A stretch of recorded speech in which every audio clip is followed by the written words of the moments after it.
Good evening. Welcome to tonight's driver's ed class. We're going to wait for people to jump on aboard and then we'll get going.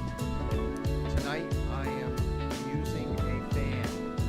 So if the fan is too loud, I'll turn it off. But it's a little warm with the lights and the heat. So I'm just trying to get a little comfortable here. So it looks like 4 people have joined us. So remember to sign in under the comments and also to sign in with your phone. So text message me. So make sure that you get credit for being here. I know a few people, wow, 16 jumped on real quick. That's good.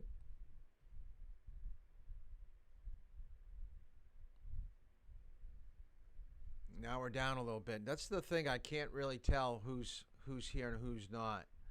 So remember, sign in under the comments and also to sign in with your phone. Yesterday's class we did a overview of driver's ed and why it's so important to practice not only with your parents but what we're going to accomplish here in driver's ed with the time behind the wheel. We did some paperwork. I didn't get a chance to go through all of it, but hopefully tomorrow morning I'll have a chance to make sure that everybody is here and present, because once I send in the paperwork to the state, it is locked. You cannot rejoin the class. So make sure that you have sent me a copy of your birth certificate. You have texted me your first, middle, last name. That way I can make sure that I've got your name correct. I've got your address through Eventbrite. The driving log that I gave you that you took a picture of, I'm having a hard time reading some people's driving log, but I should be able to make heads and tails with the address that I have with Eventbrite. Chapter 1 was what you were supposed to read for this evening. The highway transportation system, that's what we're going to cover. So later tonight, please answer the questions at the end of the chapter. That is your homework. I can't remember exactly how many questions that were at the end of the chapter, but it's usually between 10 and 15. It's just kind of an overview. Some of the comments or some of the definitions will be on a test that you will be taking, so make sure that you take some notes not only during my class that we're having here online, but also as you go through with your reading, and that will help you for the midterm and the final that you'll be taking. So part of your work for remote driver's ed is to do, some worksheets, doing some chapter reviews, things like that. So I put this on, I'm going to put it back on. Make sure that you are part of the remote driver's ed program here at Toll Driving School. If you take a look at Toll Driving School, you go down a few posts, okay, there's a private remote driver's ed class. That is you. That's where I want you to subscribe to. And tonight after class, I want you to go on and take a 20-question pre-test. I want to see what you basically know about driving techniques and driving laws. I'm not looking for you to answer them all correctly, so don't get stressed out. It does not hurt you. It just gives me an overview of the information that you may already know or what you don't know. So I've got to make sure that I cater my teaching to your weak points, because we got to get you up to where you understand basic New Hampshire driving law and driving techniques. So subscribe to Toll Driving School, go down a couple posts, and then join the private driver's ed class. So that's going to be at the end of tonight's class. So let's get right into chapter 1 from the textbook. So I do want you to write down HTS, Highway Transportation System. Part of learning to drive is really understanding what you're getting yourself into. We know that there are different types of roadways, and we're going to get into that a little bit later tonight. But a lot of times people just think about New Hampshire driving, New Hampshire law. That's important, but you're not going to live here probably the rest of your life. You're going to be traveling, living elsewhere, so you're going to have to learn to drive in different driving environments and different driving situations. So New Hampshire's pretty rural. It gives us a little bit of city driving. In Portsmouth, that's probably the biggest taste we're going to get. Dover gets a little bit active more than Durham right now. But for the most part, it's not Boston, it's not New York, it's not LA. So if you're going to a major city for college and you're going to bring a car or think you're going to be driving in those areas, it is going to be a challenge. So just be aware of that. So let's talk about how did we come up with the highway transportation system? What kind of thought went into developing this system? So if we go back about 100 years, that's when cars were basically started to be manufactured and developed for general purpose. Back when cars were first manufactured, it was for the rich and famous. Most people didn't have enough money to afford a car, so everybody was getting around with horse and carriages. So Portsmouth, Dover, if you ever drive in these areas, look at the roadways and look to the right and left of the road and look at the buildings that are surrounding you. If those buildings and homes were more than 100 years old, then what you're driving on are cow paths, horse paths. These were not areas for automobiles. We paved over these dirt areas. So the major metropolitan areas, when they only had about 150 miles of paved roads, you found these roads in New York, Boston, Philadelphia, Detroit. Once you get about 60 miles away from these areas, nothing. Okay, you're back to the horse and carriage. But if we go to where we are now in today's driving, we have 194 million drivers, 230 million registered vehicles traveling 42 trillion miles with 150 miles of paved roads. So the way that it looks now, we look back about 100 years. Let's look forward about 100 years. What is the roadways and what are cars going to look like in 100 years from now? They're going to think what we're driving right now is so antiquated.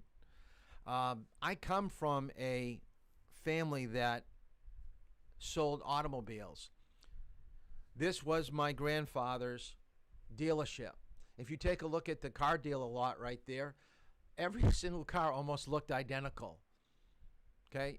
The engine under the hood probably allowed you, it was probably a 4-cylinder, and max speed would probably be around 50, 60 miles per hour.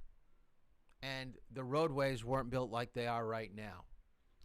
And to buy a car, I researched this, to buy a car back in the 1960s brand new was probably going to cost you, high-end vehicle would probably be around $3,000 to $4,000, but an average vehicle would probably be around $2,000 for a vehicle. What's the average cost of a car now? $30,000, $25,000? Okay, what is it going to be like when you're older in your 30s and 40s? So what we're going towards, and I really believe that this is, well, it's actually happening right now. There are self-driving vehicles out on the roads right now. Tesla is a good example. We're going to see a little clip of that in just a moment. But where humans have to put very little effort in controlling a vehicle safely. You basically just put in your address where you want your destination, and the car's going to take you there. The problem with self-automated vehicles is that it's still having a slight hard time with pedestrians and animals. It does well with roadways, with GPS, where lights are, where intersections are, where other vehicles are, but it does have a few snags.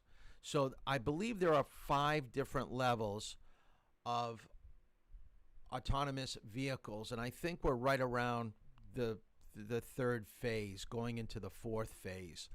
So it is pretty cool to have that option. But I think most people are always going to want to drive. They're always going to want that ability to drive. So let's take a look at concept vehicles. This is Volvo's 360C concept car, and it's just one idea of what completely driverless cars might look like one day.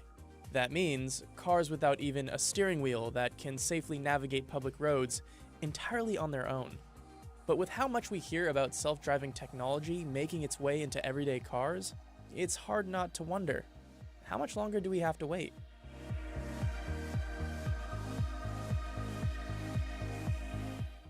Understanding just how far we've come with self-driving technology can be a bit tricky.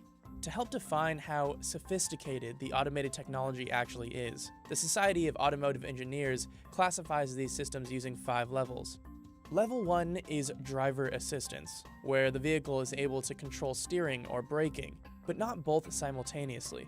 Level 2 is partial automation, where the car can assist with both steering and braking simultaneously, but your attention is required on the road at all times.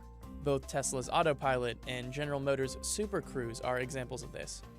Level 3 is conditional automation, where certain circumstances allow the car to handle most aspects of driving, and the driver has the ability to temporarily take their eyes off the road.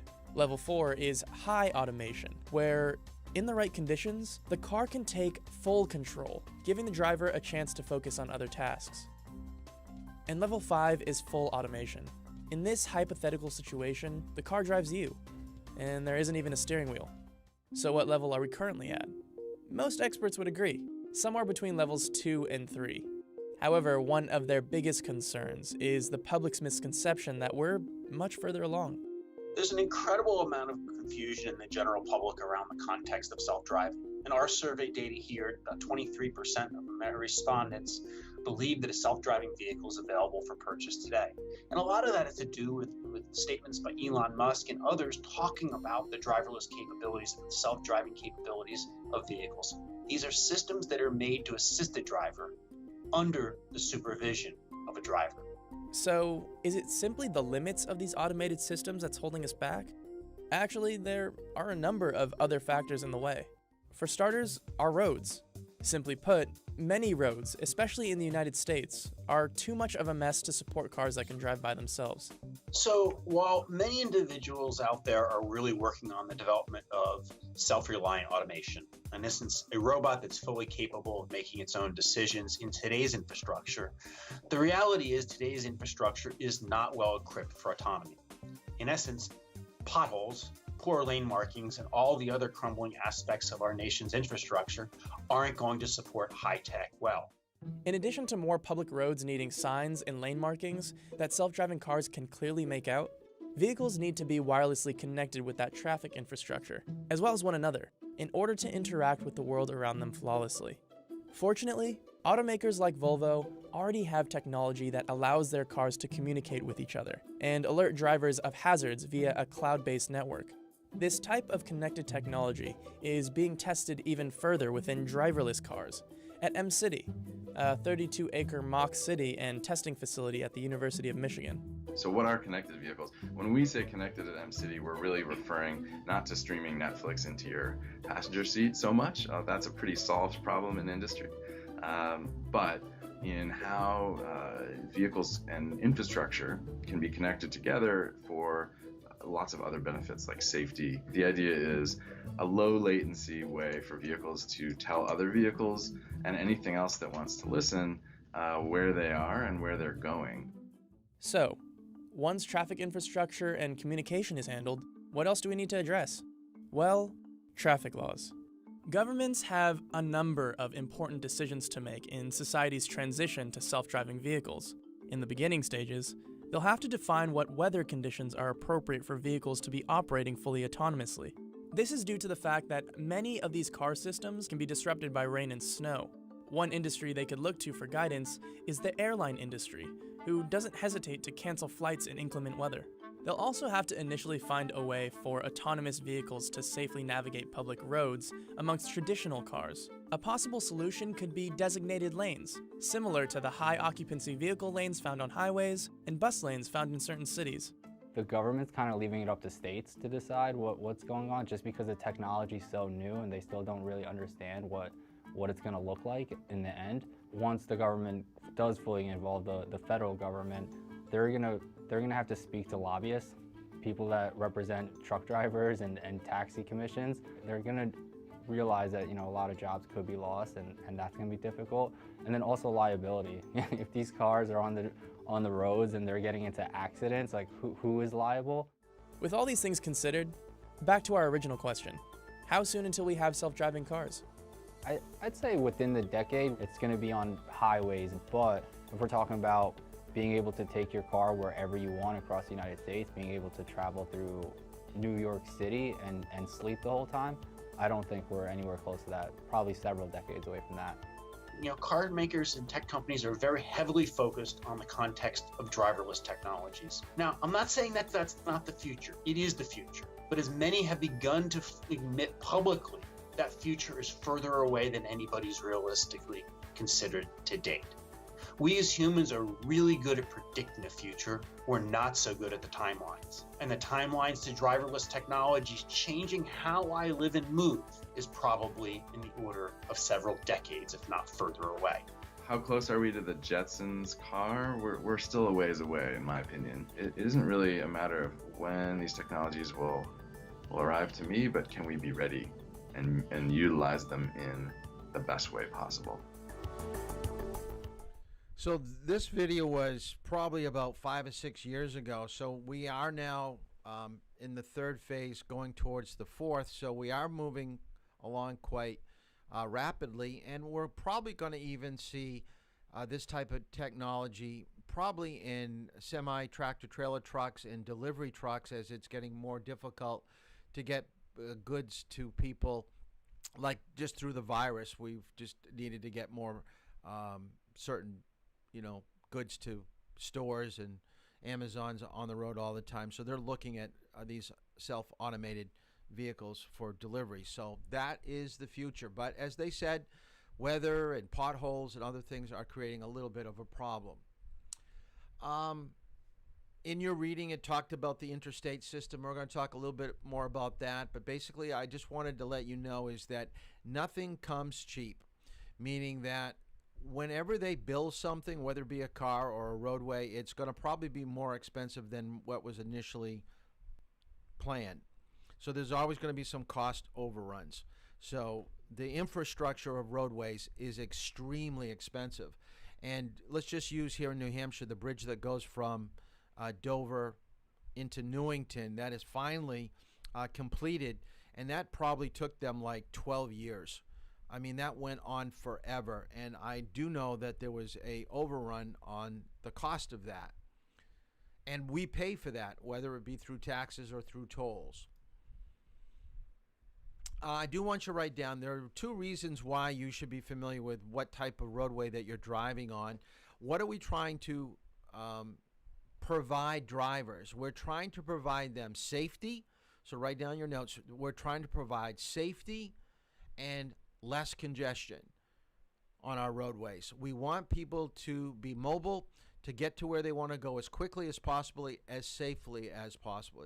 So we're always thinking about new ways that we can change our roadways, whether it be by adding lanes, changing speed limits, maybe taking away intersections and putting them in rotaries. But we're trying to get people to be more productive and less time in the car. So there are 3 parts to the HTS. And if you did your reading, you basically have already know about this. So let's talk about each category. The first one is people. In your notes, I want you to write down the age that you should be concerned about as a driver is from the age of 2 or 3 to someone in their 90s.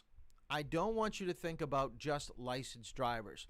When I have people in a classroom and we talk about this, I often ask, who are you concerned about as a driver? And most of you will say other drivers, and especially young drivers. Probably 16 is who I have to worry about. But I want you to write down and understand that people that are pedestrians are going to be just as concerned to you as an automobile driver, especially young kids. Kids do not have good judgment and reasoning about crossing roads. So once a kid can walk, 2 or 3 years old, they can break away from a parent in a parking lot, or they could be chasing after a ball into the street. That now becomes your problem.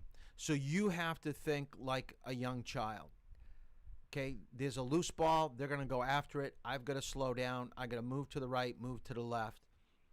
You're going to have to be able to handle that. So in your notes, 2 to 3 up to people in their 90s. I haven't heard of anybody in their hundreds driving, but I'm sure there must have been a few people. But most people that are still living in their 90s may be driving. So that's a concern. So what are their mental skills? Probably don't think as quickly. Probably can't turn their head as well. Can't go from the gas to the brake as quickly as a young driver. So their physical skills are actually affected. Mental skills. May forget where they're going. May forget to read signs. Same thing with pedestrians. The people that are on the roadway, are they able to move quickly across a roadway? Are we going to have to slow down more than normal because we know it's an old person? A young person will get across the street in a faster period of time. So we have to change our driving. And now for vehicles. What I want you to write down, and you cannot use what's on the computer right now, whatever you're viewing tonight's lesson on. You cannot write down a passenger vehicle, SUV, trucks, tractor trailers, that's semi, motorcycles, bikes, skateboarders, rollerbladers. Now, what I do want you to write down in your notes, anything that has wheels has to be out on the roadway going in your direction. Anything with wheels. And most people forget about skateboarders and rollerbladers. They're not supposed to be on sidewalks. They need to be out into the roadway. So I want you to come up with a vehicle that you will find on the roadway, but it can't be any of these. So this is really tough. Okay? So put it in the comments on YouTube so I can see them popping up in the next few moments. But really think about it. Think about, okay, let me give you a hint. If you look at the picture, just with the vehicles that you have there, and there's some there that you might be able to use, think about length, think about width, think about speed and height of a vehicle. All those factors would come into giving you a clue of what are the different types of vehicles that you'll find out on the roadway. And we'll get back to it. I'll come back to that in a second. The last part of the HTS is roadways. Dirt, rural roadways, city driving, highway driving, mountains, and coastal roads. Now the biggest, I love it, scooter. That is a good one. I like that. The biggest concern is going from dirt to paved because you're going to have a lack of traction. Horse carriage, awesome. Motorcycle side by side. I think that might be what you're thinking about. Oh, good. You guys are the best. Ambulance, awesome. Convertible, yep. So far, you guys are nailing it. Great job. Now, when you go from a dirt road to a paved road, you're getting more traction. When you go from paved to a dirt road, you're having less traction. So when you go from paved to dirt, you should be thinking about a slower speed. And be careful about braking. Be careful about quick actions with your steering. What would make a rural road different than a city road? Rural roads will have less of a area to go beyond the white edge line. Your city roads are going to have slower speeds, more traffic lights, more pedestrians. Highways are going to have more lanes. Mountainous roads are going to have more dips and turns to them. And your brakes may, what we call brake fade, which means that if you're on the brake constantly, your brakes will start to heat, and what we have is a term called brake fade. You lose the effectiveness of your brake. Coastal roads will be very sharp, curvy, narrow, Visibility will be rough in morning and evening because of fog. So depending on the roadway that you're driving on is going to account for a different type of driving, meaning slower speeds, paying more attention, more following distance. So these are all factors that go into being a good driver, is adapting to the vehicle that you're in, adapting to the vehicles that are around you, adapting to the mental, physical conditions of people that are around you, the mistakes that they're making. This is all part of being a driver. It's not just about you on the roadway. We've got to think about everybody else. But everybody gave real good examples. Golf cart, Riley, I don't know.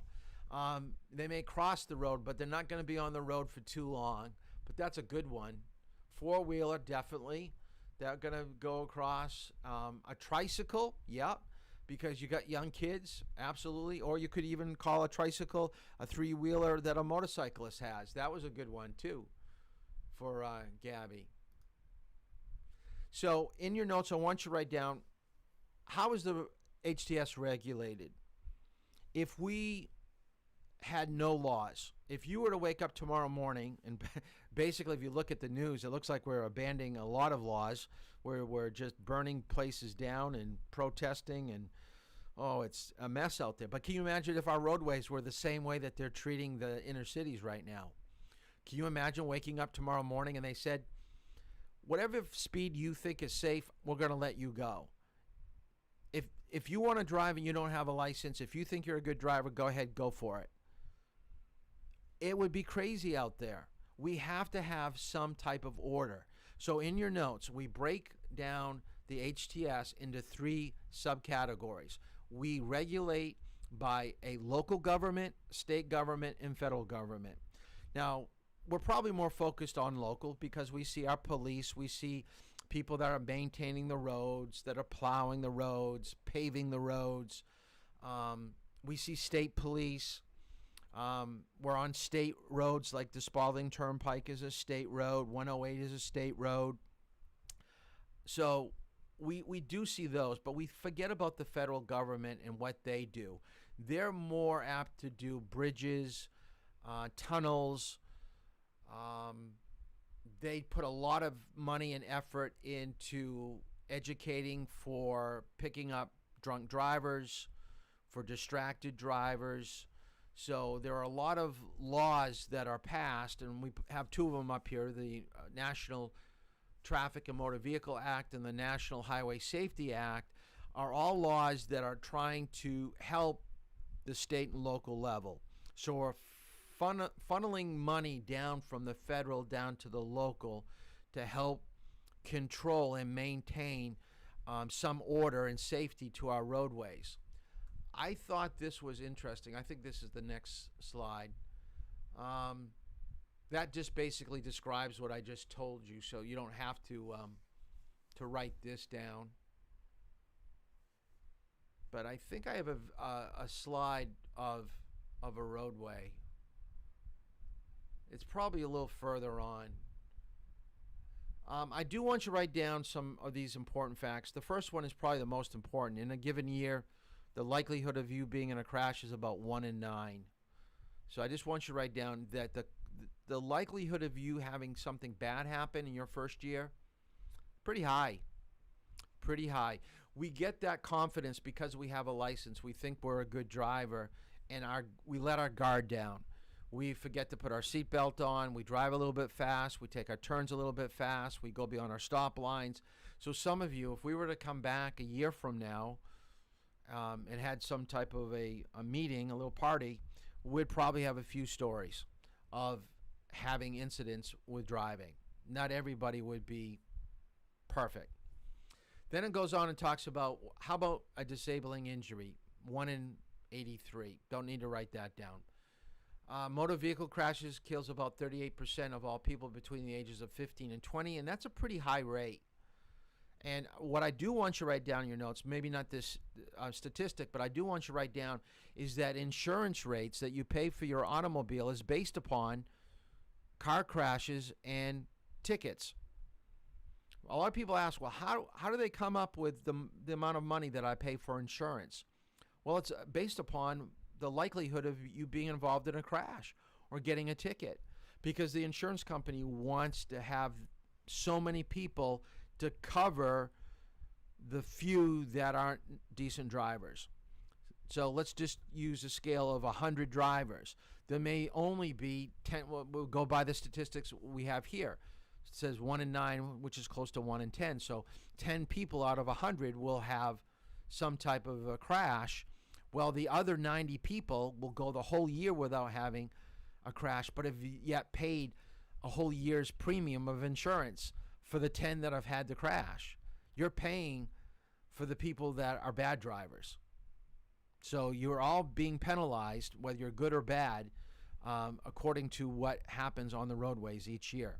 So when statistics are bad, you pay more. When statistics are good, they reward you with better insurance rates. But we'll talk more about that.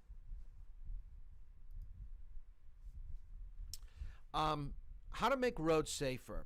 Now, we've talked about cars being safe. Well, we're also doing things with our roadways. So I want you to write this down before I show you this video. What maintenance crews are doing, or road engineers, they're looking at placements of telephone poles, guardrails, where trees are located, and traffic lights. All these are points of contact with a car when it leaves the roadway. So these are all in bridges, can cause some serious injuries too. So they're trying to make bridges and off-ramps a little bit safer. So this video is a little bit dated. It's done by the National Highway Transportation Organization, but it does kind of go over guardrails and signage and things like that. And I thought it would be interesting to take a look at how we look at roads and how we can make them safe.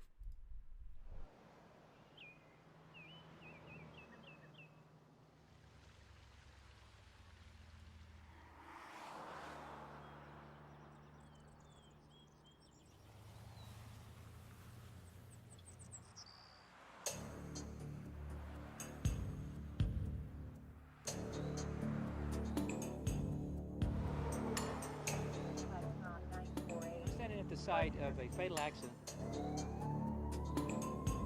This tree is going to be struck again and again and again. This pole has obvious signs of vehicle impact. We're at the location of a serious accident. The driver lost control of the vehicle. Mother and 2 small children. Wrapped around this utility pole. Left-hand guardrail that will steer a car. Outdated as of 25 years ago. Ridge columns right along the edge of the roadway on both sides. Highway safety ought to be a priority. The tendency is to put back what was there. As a highway engineer, you should do anything you can to reduce the severity of an accident.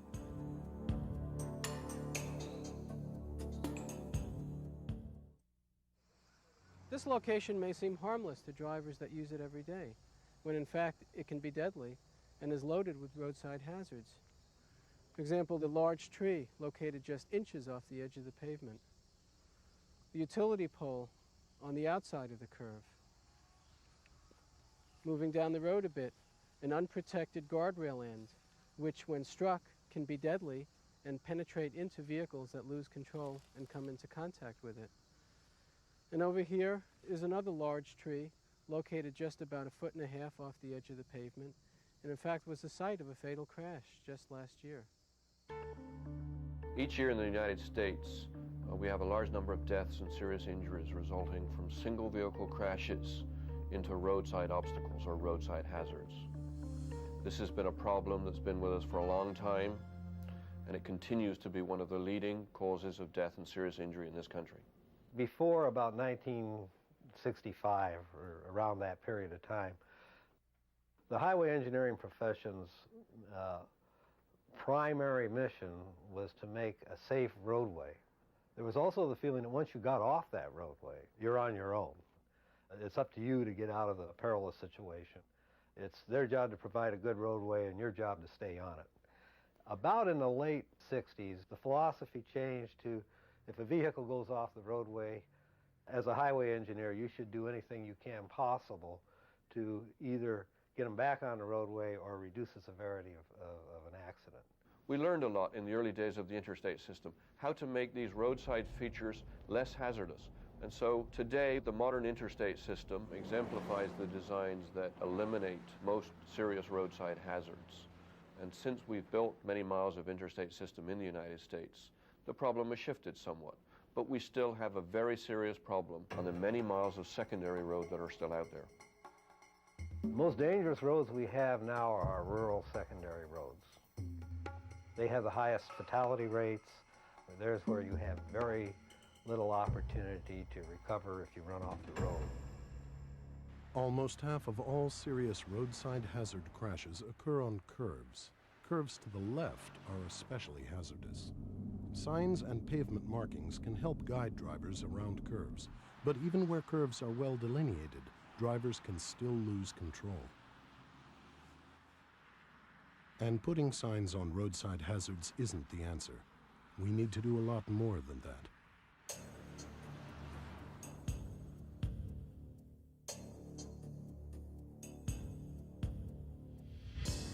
One of the major fixed objects along our roadsides, and the one that accounts for probably more fatalities than any other single fixed object, are trees. This is an example of the most common problem in the area of roadside hazards, which is trees near the edge of the pavement, especially on curves. On this curve, there are trees right up against the edge of the pavement, and compounding the problem here is a complete lack of protection against drivers striking the trees. The trees are directly in line with any vehicle that loses control around that curve. After trees, utility poles are the most frequently struck object in fatal roadside hazard crashes. Every year in the United States, over 1,000 people die in crashes with utility poles.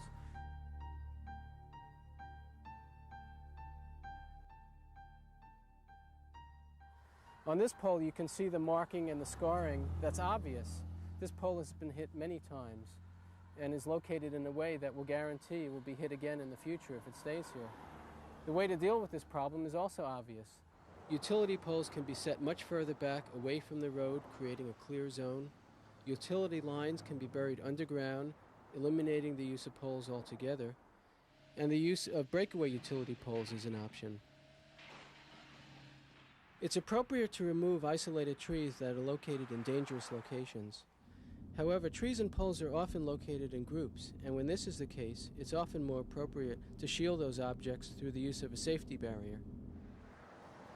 Guardrails are the most widely used type of safety barrier, but they're not used often enough to keep cars away from trees and poles.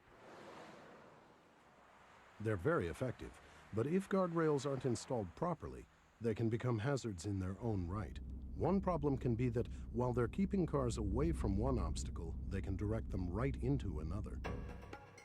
This guardrail has been placed in such a way that while it provides adequate protection in some areas, it actually leads vehicles directly into the base of a very large tree, which is very dangerous.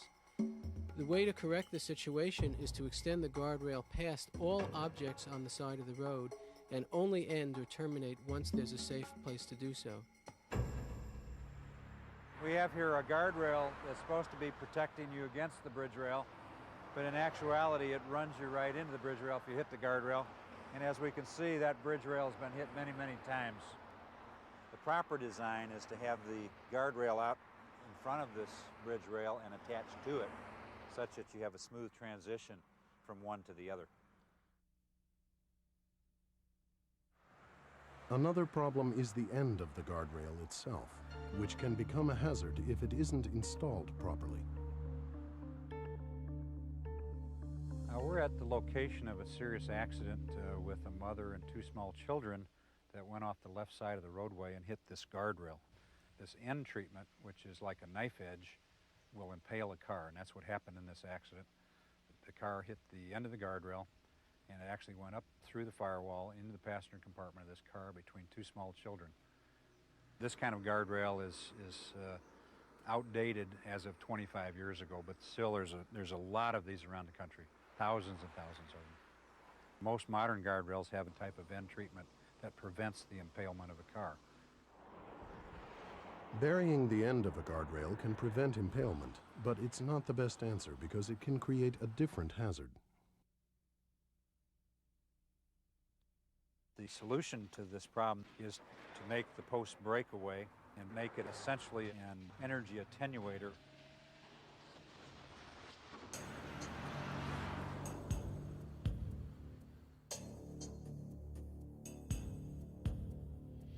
This is one of the worst examples of roadside hazards that we've seen.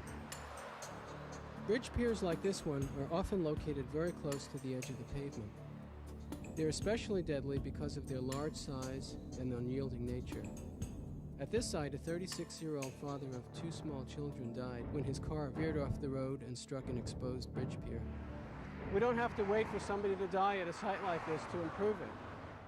What we had at the site before was an exposed bridge pier that was extremely dangerous. Any vehicle running off the road coming into contact with that area of the bridge could result in devastating injuries. In place now is a properly designed guardrail that's attached to the exterior of the bridge pier. Along with that guardrail is a proper and safe end treatment that allows for a gradual deceleration of vehicles that run off the road. Where bridge supports and other rigid structures can't be safely separated from traffic with guardrails, an alternative is energy-absorbing devices. Crash cushions and other devices can do an effective job of slowing vehicles down gradually. These concepts are simple. Wherever possible, provide a clear roadside that allows drivers a chance to regain control if they leave the road. If a clear zone isn't possible, make sure posts are designed to break away in a crash. And any remaining hazards should be separated from traffic by properly installed guardrails or other energy-absorbing barriers. We at the federal level ran a highway safety improvement program. Under that program, we provided funds to the states to improve high accident locations. That turned out to be a very effective program. Fixing roadside hazards is important because it can prevent a momentary loss of control or a minor crash from becoming serious or life-threatening. Engineering safer roads must become an even more important part of the national strategy to reduce deaths and injuries, now that speed limits and travel speeds have increased. There are funds available for renovating and improving highways. It's very important that some of those funds be allocated to fixing the roadside hazard problem. Obviously, we can't fix them all at once. Therefore, it's very important for highway departments to have sensible priority schemes so that they can decide which ones they should fix first. Roads are built by civil engineers, and civil engineers are civil servants, and they tend to do what the public wants. The only way you can get the state and local government to enhance safety on the roadway systems is for the public to want that enhanced safety. And I think they do. Next time you're out on a country road, take a closer look. If you see hazards that shouldn't be there, especially on curves where loss of control is most common, ask yourself why. The answer is that for too long, solving this problem hasn't been a high enough priority. Raise the priority and help make safer roads. Okay, a couple things from the video that I want you to write down is that when you're making a turn and it's very sharp, and they showed you a couple of these signs, okay? It's called a chevron sign. Okay, I don't know if you can see. It's trying to focus in on it. Okay, a chevron sign. Now, the chevron signs are more helpful in the evening than during the day. But what I want you to write down in your notes is that the more chevron signs you see, the sharper the turn. The thicker the arrow. So you see a couple arrows that are very thin, and then the black arrow gets wider, the sharper the turn. So different states use different techniques to let you know with the chevron sign. Now, which corner would be more dangerous? Taking a corner to the right or the corner to the left? Okay, so put that down in the comments. Which one do you think is going to be more dangerous? Taking one to the right or taking one to the left? What would cause you more problems as a driver? What's more dangerous? The other thing that they talked about was that when the public wants safety, there's going to be an uproar, there's going to be a change. The biggest change that I've seen in Durham was speed tables. There were no speed tables in Durham 12 years ago.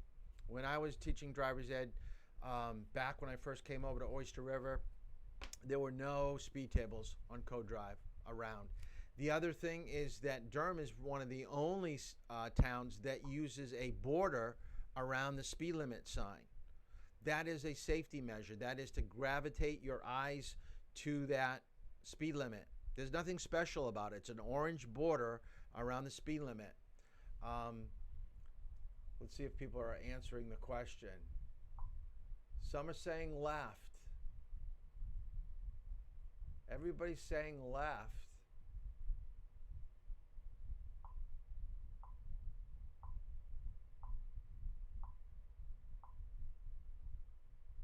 Everybody's saying left.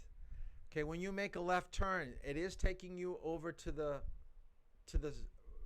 white line, to the soft shoulder. When you make a left-hand turn, you're going off the edge of the road. Yes, because we saw this video, I probably kind of jinxed you, but you got to be very careful about oncoming traffic. So if you're making a right-hand turn too fast, you're going to hit cars head on. So be very careful about your right-hand turns because you don't know where the turn is going, so you don't see the car, especially during the day, okay? But I can see why after watching the video that would be left. The other thing that I would like you to do, but this one I want you to do on your phone. This I want you to do on your phone. I want you to text me an area that you either have driven or that you've been a passenger that you felt was unsafe. And that it could use, let's say, a different speed limit. It could use a traffic light.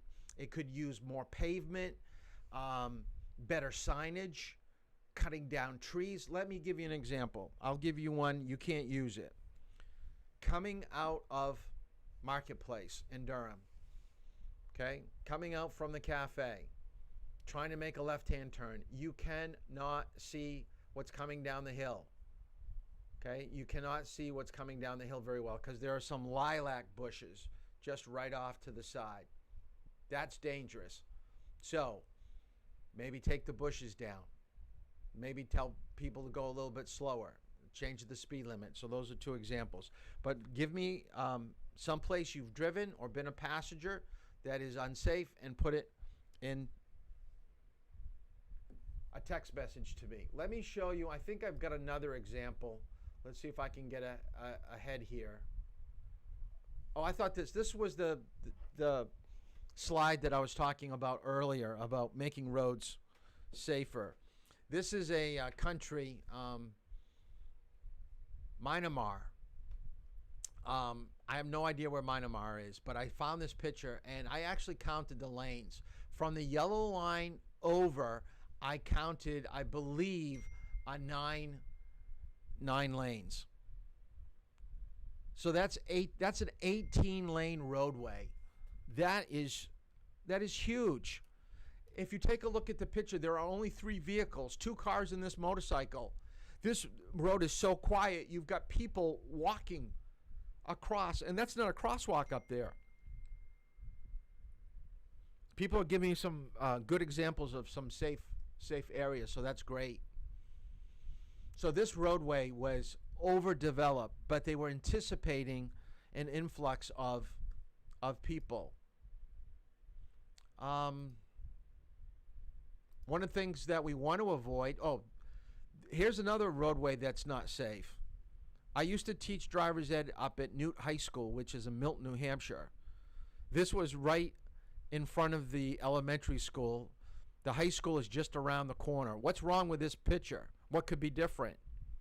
Yeah, you bet. The telephone pole needs to be moved. Why in the world would they ever put a telephone pole 2 feet beyond the curb? And if you take a look to the right of the picture, there's another telephone pole. Why don't they just stretch the wires from that telephone pole to the one that's on the grass. And the other thing that's really dangerous about this picture, I don't know if you can see it or not, but there's a wire that goes from the grass up to the top of the telephone pole. Can you imagine if you were riding your bicycle and you came around the corner and you couldn't see that support wire? It would probably behead you. It would take you right off your bicycle. I mean, that is a dangerous situation.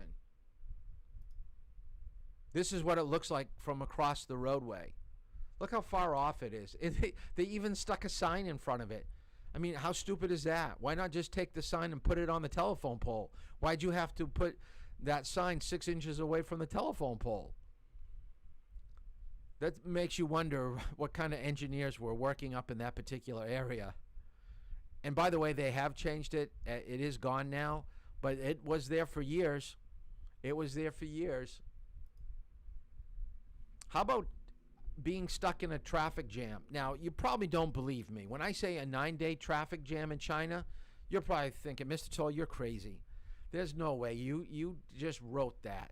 There's no traffic jam. Well, if you can find almost anything on YouTube, so let's see if there was ever a newscast about a 9-day traffic jam in China.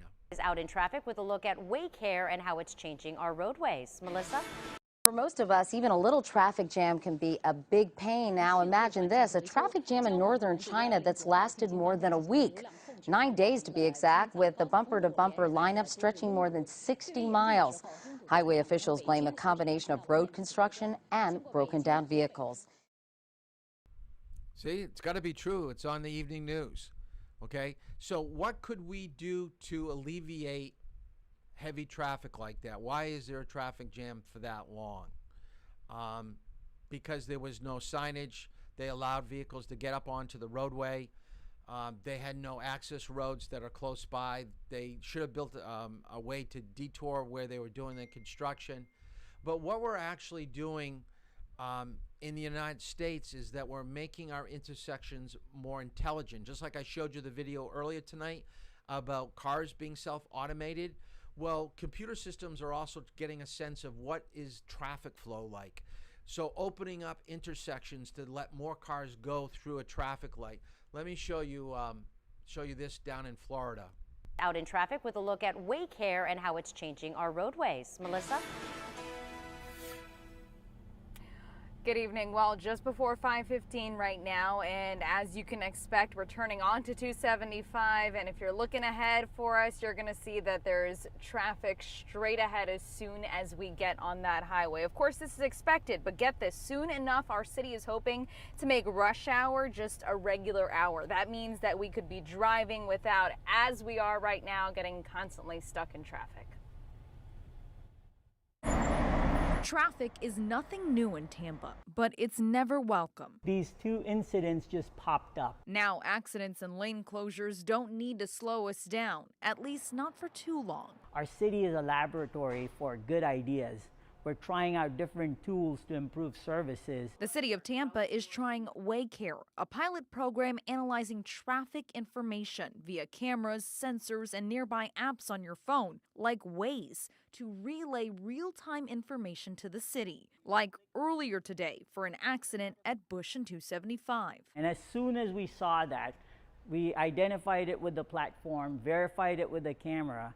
We then moved to our traffic signal system and made timing changes. Rerouting traffic as responders arrived. You can go ahead and make changes as needed to mitigate the impacts of the congestion. 3 months into the Palo Alto platform, and the city hopes to eventually predict delays, diverting traffic before it even happens. The more it learns, the better that algorithm gets. So basically, we are finding technology that is helping us control traffic so we don't have traffic jams. What I'd like you to write down in your notes, the word risk and the definition. The chance of injury to yourself or others and the chance of damage to your vehicle or property. That is the definition of risk. So basically, insurance is a risk company.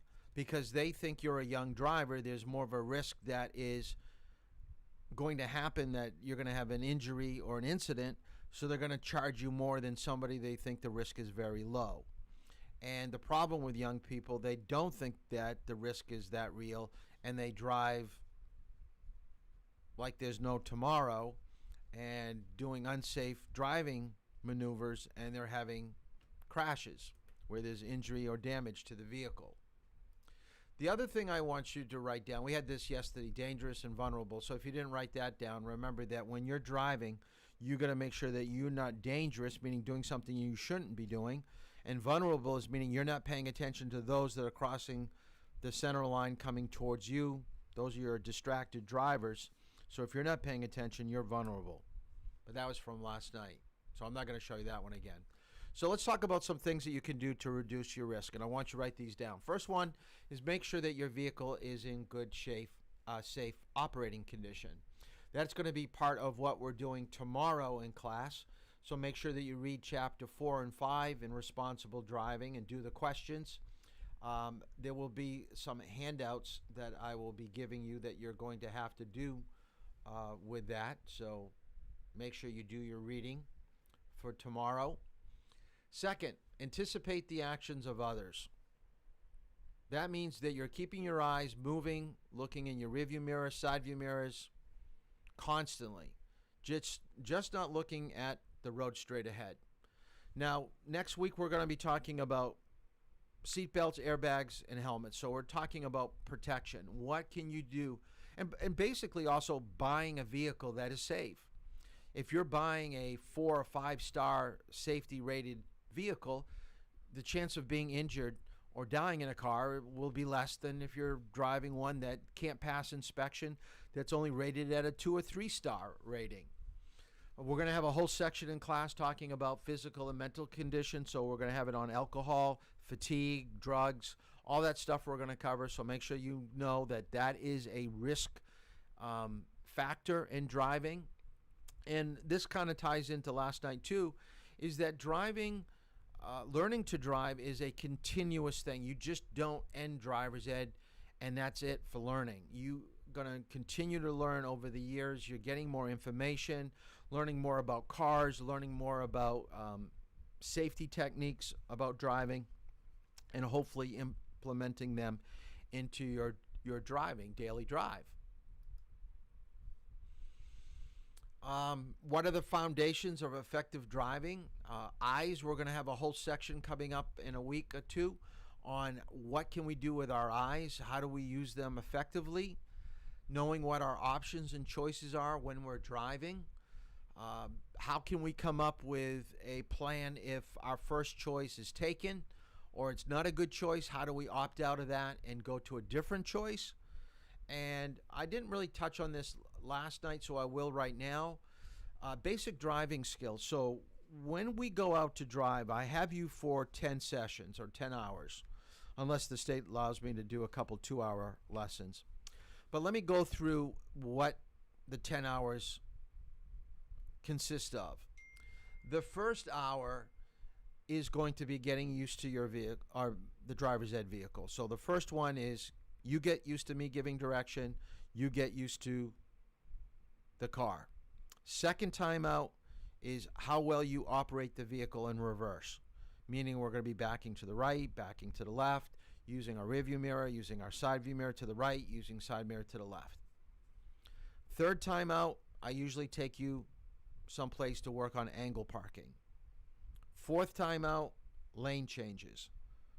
Lane change to the right, lane change to the left. We do it in Durham, we do it in Dover.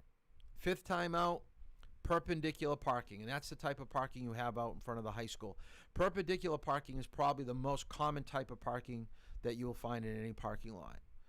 Your sixth time out will be parallel parking. Most people have a fear of parallel parking. I'll tell you right now, it is much easier than people let on to. If you understand the concept, the angles, and have control of the speed of your vehicle, parallel parking is not that hard. Seventh time out is backing into perpendicular parking spots. We call that like a 3-point turn in a parking lot. 8th timeout is merging onto a highway, and then your last 2 hours will be review. We go over everything that we've gone over to make sure you're ready for your driving test. So that is what you're doing with me in those 10 hours. So when it says here mastering driving skills, you will not probably master any of the skills that we go over in the 10 hours that you're with me. Basically, mastering the skills is almost like that video that I showed you from the Karate Kid. It happens when you're doing it in the vehicle that you drive with your parents. It's learning that. You're going to drive with your parents more than you drive with me. But basically, you're going to be learning some techniques, some tricks, some things to make it a little bit easier that maybe your parents haven't taught you, that I may be able to help you with, and then you're putting it into your own repertoire of driving skills. So that is your 10 hours of driving. Now, this was developed by AAA, and I kind of like using it because I used to do a AAA program. So I do want you to write down visibility, time, and space. Whenever you're driving, everything is funneled through your eyes. You can't drive if you can't. Is that if you wear glasses and you haven't had your eyes checked lately, please, please, please, please, please do it before you go for your driving test. Your driving test consists of 3 tests: eye test, written test, road test. If you go for your license and you can't pass the eye test, they don't even give you the written test. They don't give you the road test. So one of the things I was required to do if you were in the classroom is I was asked to see if you could read an eye chart.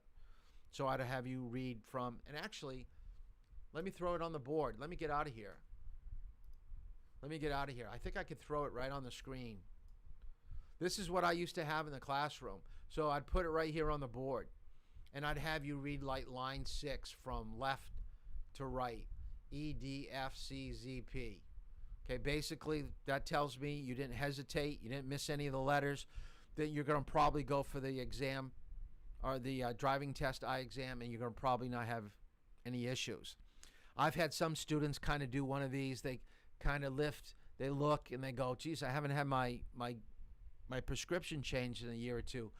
You're not going to get your license, so don't have your eye test. And by the way, you've got to go to an eye doctor. They've got to say they've changed your prescription. You've got to get your eyeglasses. That could take a couple weeks.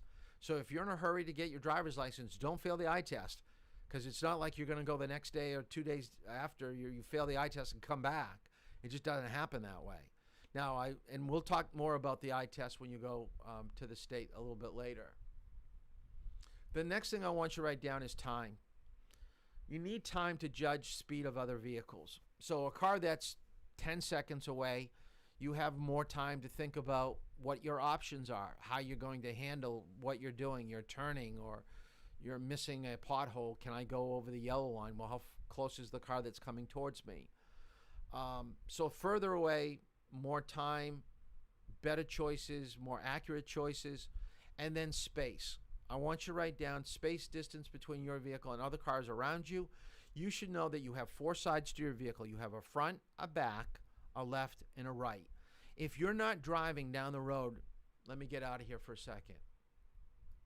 If you're not driving down the road and spending at least a little bit of time looking in side mirror, rear view mirror to see what's happening behind you, like every 10 to 15 seconds, something's going to take you by surprise at some point in your driving. A car is going to buzz by you that you didn't see. A car is going to hit you from behind because you didn't know how close they were and you didn't use the brakes correctly. You hit them too hard and now you're getting hit from behind. You should know that they're getting too close to you. So 4 sides to the vehicle, constant checking. So that's visibility, time, and space. I don't want to go through these questions right now. I'll go through these. Don't write them down, but studies have shown what are some of the driving errors that people have when they drive. Not attending to the path of travel. That just means that you're not in your lane. You're not staying centered. You're drifting over the white edge line, the center line. You're having a hard time controlling the vehicle. Driving 5 or more miles over the speed limit for the conditions. I will tell you right now, I want you to keep your speed pretty close to the speed limit. I'll give you a little bit above, a little bit below, like a 5-mile-an-hour cushion above and below, but I don't want you going, 45 and a 35. That's 10 over. That's way too fast. But if it's 35 and you're going 38, it's a nice day. You're not following anybody too closely. No one's behind us too closely. Going 38 and a 35, I probably won't say anything. Okay? But watch your speed. Going too fast through a curve.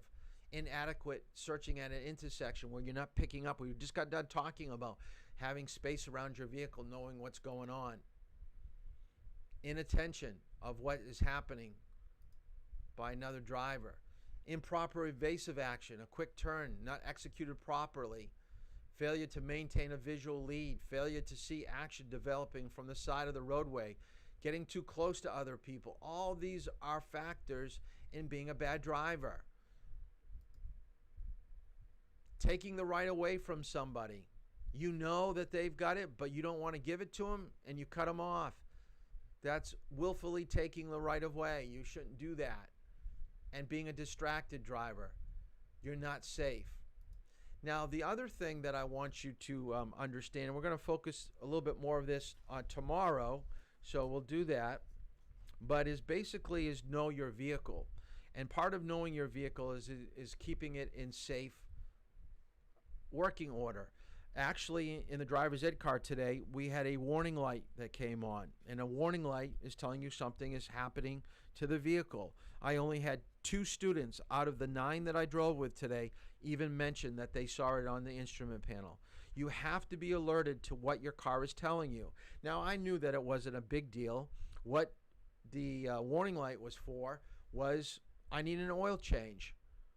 So someone in the car, like I said, 2 people picked it up, and we discussed why it's so important to maintain a changing of your oil on a regular interval. And that's going to be part of what we do with your homework, not so much tomorrow night.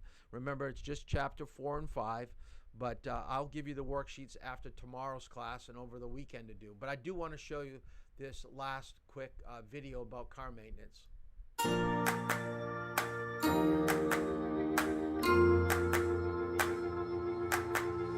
A Honeywell friction materials study of parents said that more than 20% of 15 to 19-year-olds have broken down while driving. The study also said that kids are often behind the wheel of much older cars. These vehicles don't just look more beat up, they're often less safe because drivers neglect to maintain them. So what do? Tip 1, check tire pressure and tread. Unscrew the pressure cap, place the tire pressure gauge over the nozzle and push down. Presto. The gauge indicator will stick out and tell you pounds per square inch. Check the vehicle's owner's manual for the recommended pressure. Also check your tire's tread. Underinflated and worn tires are more likely to overheat and rupture, in addition to reducing gas mileage. If your pedal feels low, or your car vibrates, squeals, or grinds when you try to stop, you might need new brake pads, or another brake-related service. Bendix experts recommend a brake inspection once a year. Let the mechanic know what kind of driver you are. Do you drive mostly to school, deliver pizzas, haul things? This allows the mechanic to match you with the best brakes for your driving style. Our third tip, being able to see and be seen. When's the last time you checked the wipers or the headlight bulbs?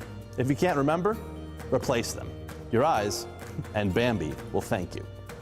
Tip 4, check fluids like your oil, antifreeze, and washer fluid levels. Older cars are more prone to overheating, so regular oil changes and fluid top-off, like adding antifreeze, is key. Finally, be safe. That means pay attention, avoid distractions, wear a seatbelt, and have an emergency kit in your trunk. For more information, visit Bendix Brakes for Teen Safety on Facebook. So that's just a quick overview of basically knowing your vehicle. So what I want you to do right now, I'm going to put this back on the board, is you need to, for the last 15, 20 minutes, I want you to take the pre-test that I've got on Toll Driving School, our remote driver's ed class. So you have to go onto the Facebook page, become a member of our remote class, and then on the post will be a link. And then on the link, right below it, I've given you the password to get into the test. And actually, I forgot who did it. Someone, let me look at my phone real quick. Annika, not supposed to do the pretest while I'm giving you the class. Supposed to do it after. Annika already took the pretest. I've got to check after we get done tonight, see how she did. So sometime, preferably right now, because we got another 15 minutes, 20 minutes left of class. But I want you to go on Facebook, become a member, click on the link, and remember the password to take the pretest is driver. It's only 20 questions. I want to see what your basic knowledge is for driving. That is it for tonight. So tomorrow is Know Your Vehicle.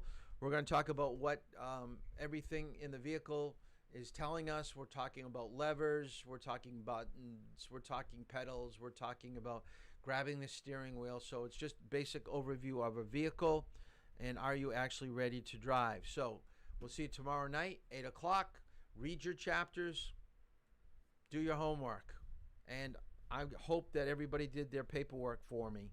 Okay, send me the copy of the birth certificate and that driving sheet log, because I've got to get the paperwork into the state tomorrow so they know who's in this class. So we got a class of 19. We've got 15 people looking right now.